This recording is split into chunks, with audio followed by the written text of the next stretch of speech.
ہم بیمار کیوں ہوتے ہیں؟ یہ ایک ایسا سوال ہے جس سے پوری دنیا میں بسنے والے جتنے انسان ہیں وہ سب پریشان ہیں، اور وہ ہم بیمار کیوں ہوتے ہیں اس کو لے کے میرے محترم بھائی اور بہنوں دن رات سوچ میں پڑا ہوا ہے کہ میں اس بیماری سے کب نکلوں گا، اس بیماری سے میں نجات کیسے پاؤں گا۔ میرے محترم بھائی اور بہنوں، ہمیں سب سے پہلے یہ جاننا چاہیے کہ بیماری کہاں سے آتی ہے۔ ہمارے معاشرے کا یہ المیہ ہے کہ لوگ علاج کی فکر کرتے ہیں، وہ یہ جاننا ہی نہیں چاہتے کہ بیماری کہاں سے آئی۔ اگر ہم قرآن سے دیکھیں تو اللہ سبحانہ وتعالیٰ نے قرآن میں کیا فرمایا کہ تم پہ جتنی پریشانیاں آتی ہیں، مصیبتیں آتی ہیں، بیماریاں آتی ہیں، بما کسبت ایدیہم، یہ تمہارے ہاتھوں کی کمائی ہے۔ میرے محترم بھائیوں، بیماری گناہوں کا نتیجہ ہے، بیماری گناہوں کا نتیجہ ہے۔ بیماری دو وجہ سے آتی ہے، یا انسان کے گناہوں کو معاف کرنے کے لیے، یا انسان کے درجات کو بلند کرنے کے لیے۔ میرے محترم بھائی اور بہنوں، ہم بیمار کیوں ہوتے ہیں؟ اس کا ایک بہت بڑا سبب گناہ ہے، اور ہماری بدقسمتی یہ ہے کہ ہم آج تک گناہ کی حقیقت کو بھی نہیں سمجھ سکے۔ گناہ کہتے ہیں نیکی کا نہ ہونا۔ Absence of positivity is the means negativity. ہمارا رب چاہتا ہے کہ ہمارا ہر عمل پاکیزہ ہو، جو اللہ سبحانہ وتعالیٰ کی انسٹرکشن ہے وہی اس کے اکارڈنگ ہو، اور ہمارا ہر عمل پیارے پیغمبر جناب محمد صلی اللہ علیہ وآلہ وسلم کے طریقے کے مطابق ہو۔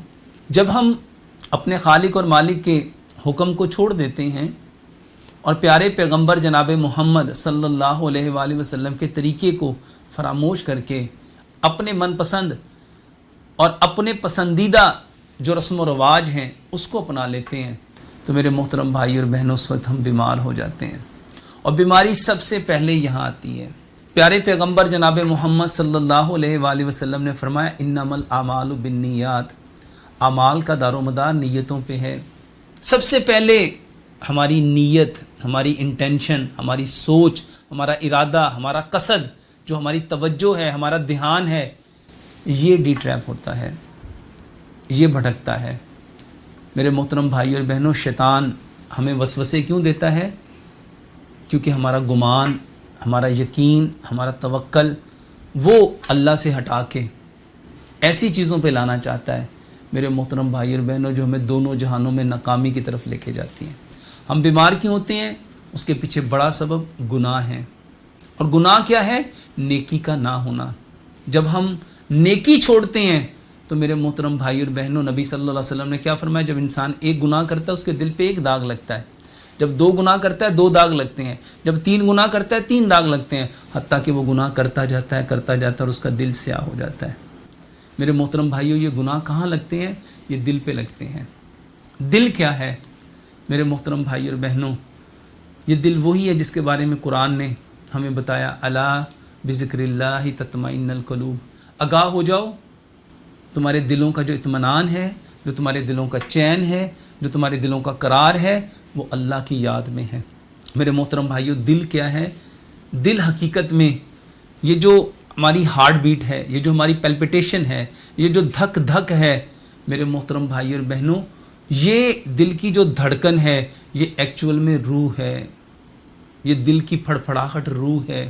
اور جب ہم گناہ کرتے ہیں تو اس روح پہ داغ لگتا ہے، جب اس روح پہ داغ لگتا ہے روح کو پتہ چل جاتا ہے، روح جانتی ہے، کیونکہ وہ علیین سے آئی ہے۔ اب اس کے داغ لگنے سے وہ جان گئی کہ اس انسان نے جو کام کیا ہے، اس انسان نے جو عمل کیا ہے، اس کی وجہ سے میں واپس علیین کی طرف دوبارہ لوٹ کے نہیں جا سکتی، بلکہ مجھے اس داغ کی وجہ سے سجین میں جانا پڑے گا۔ جب روح اس سجین کے بارے میں تصور کرتی ہے تو روح بے چین ہو جاتی ہے، بے قرار ہو جاتی ہے، بے سکون ہو جاتی ہے۔ میرے محترم بھائی اور بہنوں، روح کی بے چینی، بے قراری، بے سکونی کا نام طبیعت کی خرابی ہے۔ اور آج ہم بیمار کیوں ہیں؟ کیونکہ ہماری روحوں کے اوپر وہ داغ لگ گئے جس کو صرف اور صرف ہم ایک چیز سے صاف کر سکتے تھے، اور وہ تھی توبہ۔ اگر ہم توبہ کرتے تو یہ لگے ہوئے سارے کے سارے داغ دھل جانے تھے۔ توبہ ہماری روح کے غسل کا نام ہے۔ آج روحیں سیاہ ہو گئیں، اسی وجہ سے ہم 10 سال 20 سال 30 سال 40 سال ایون کہ ساری زندگی دوائی کھاتے رہتے ہیں، لیکن طبیعت ٹھیک نہیں ہوتی۔ ہماری طبیعت ٹھیک کیوں نہیں ہوتی؟ کیونکہ میرے محترم بھائی اور بہنوں، پرابلم تو روح میں تھی، داغ تو روح پہ لگے تھے، علاج کس کا کرنا تھا؟ روح کا کرنا تھا۔ لیکن انفارچونیٹلی ہم نے روح کو بھول دیا، ہم روح کو بھول گئے، ہم نے اس کو فراموش کر دیا اور لگ گئے اپنی باڈی کو ٹھیک کرنے، اور ہم 40 سال سے لگے ہوئے ہیں، 50 سال سے لگے ہوئے ہیں کہ یہ کسی طرح باڈی ٹھیک ہو جائے، لیکن باڈی ٹھیک ہو نہیں رہی۔ اگر آپ صحت مند ہونا چاہتے ہیں تو سب سے پہلے اپنی روح کے اوپر لگے ہوئے داغوں کو صاف کیجئے، اور روح کو لگے ہوئے داغوں سے صاف کرنے کا طریقہ صرف توبہ ہے۔ اور اس توبہ کے بارے میں پیارے پیغمبر جناب محمد صلی اللہ علیہ وآلہ وسلم نے کیا فرمایا؟ میں محمد صلی اللہ علیہ وسلم ایک دن میں 70 بار توبہ کرتا ہوں، اور دوسری روایت میں فرمایا 100 بار توبہ کرتا ہوں۔ میرے محترم بھائی اور بہنوں، اگر چاہتے ہیں آپ صحت مند زندگی، تنومند زندگی، تو میرے محترم بھائی اور بہنوں طریقہ وہی ہے جو 1444 سال پہلے پیارے پیغمبر جناب محمد صلی اللہ علیہ وآلہ وسلم نے بتایا۔ واپس اپنے دین کی طرف لوٹیے۔ اس پیغام کا یہی پیغام ہے کہ آپ اپنے اصل کی طرف آئیے، اپنے دین کی طرف آئیے، اپنے اسلام کی طرف آئیے۔ اللہ سے دعا کرتے ہیں سب سے پہلے اللہ سبحانہ و تعالی ہمیں اس بات کی توفیق دے کہ ہم جان سکیں کہ ہم بیمار کیوں ہوتے ہیں، بیماری کے پیچھے سبب کیا ہے، بیماری کہاں سے آتی ہے۔ جب ہم یہ سمجھ جائیں گے تو انشاءاللہ الرحمن اس کا علاج کرنا بہت سہل ہے، بہت سہل ہے، بہت سہل ہے۔ اللہ سے دعا کرتے ہیں جو کچھ کہا سنا اللہ اس پہ عمل کرنے کی توفیق عطا فرمائے۔ وما علینا الا البلاغ المبین۔